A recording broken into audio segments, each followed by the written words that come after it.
This project was the inspired idea of the West Waterford Eco Group, and I'd like to thank John Power and his colleagues for bringing this project forward. We're down here working on a project sponsored by Waterford County Council and the Heritage Council with the support of the local Eco Group to tag and colouring Brent geese. You know, they're a special bird around Dungarvan, they're a special bird nationally. The purposes of tagging and marking these birds here is to see what their local movements are, which helps inform planning and conservation of sites. They're pretty iconic here because we don't get an awful lot of other geese, and they're very, very obvious to anybody here. They're around the parks here and everything else. The local people like them very much, and we'd like to just track their we'd like to track exactly where they go to, and this will give us help in determining conservation issues for them and how we might be able to resolve them. We set up in the dark. We knew that high tide was around 9 or 10 in the morning. We dig holes. The provisions of pitch and putt was great. We dug holes for cannons which fire the weighted projectile which carries the net forward. We've got 14 tags, but ideally we'd like to put the tags on birds from different family groups.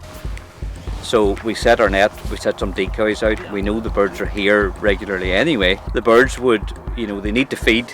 They can't afford not to feed at high water, so we knew they'd be flying into these areas of grassland. We had a fair idea where the birds, where they were going to go and where we wanted them to go. There's moments when it's all going great and then all of a sudden something happens and then it all goes the other direction.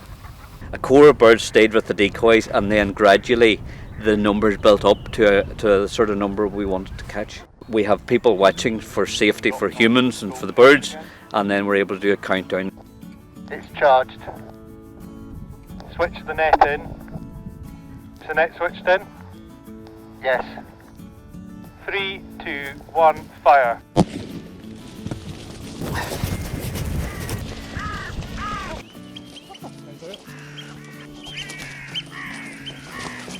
We should have fired earlier. I think we would have got 100. And of course, as you saw, the birds they're flat on the ground, they're captured by the net, and then we just slowly removed them, we bagged them, we took them away.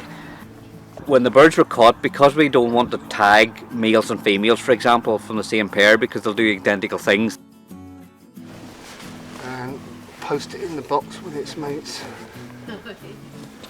My name is Lorcan Scott. I'm the Wildlife Officer with the Heritage Council based in Kilkenny, and we're partnering today with the Brent Goose Research Group and Waterford County Council. This is very valuable data in terms of how we relate to the birds in terms of around Dungarvan here today, but generally as they move across the country, and we get an idea of their condition and that from the satellite tags. So this is all very valuable information for helping us plan as we make decisions on how we protect our heritage generally, particularly our natural heritage today. Popped up this morning and saw the principals of both schools and said to them that if we caught birds, that would give them a ring if they were interested in the school children learning about Brent geese and what we were doing and so on. There were hundreds of children were down here, and we just showed them what we were doing, told them why we were doing it, and got lots of questions. So we're really interested. I'm Maria McSweeney from Dungarvan CBS, and I'm teaching my TYs conservation at the moment. So we are discussing how the different species are under threat and what's been done to conserve them. So this is really, really important today, to be actually seeing conservation in action. So how they capture the birds, how they don't try and harm the birds, and then what sort of information they might get from the research that they're doing. The little GPS devices weigh about 20 grams, and they're stuck on with glue temporarily onto feathers. And the idea of that from a welfare perspective is there's no impact on the birds. They'll behave very normally and they'll fall off when the birds change their body feathers in the autumn. They work on a mobile phone network, so they will acquire GPS positions just like people's phones do, smartphones, and they relay the position on the mobile phone network. They'll be able to follow them on their apps and on the internet.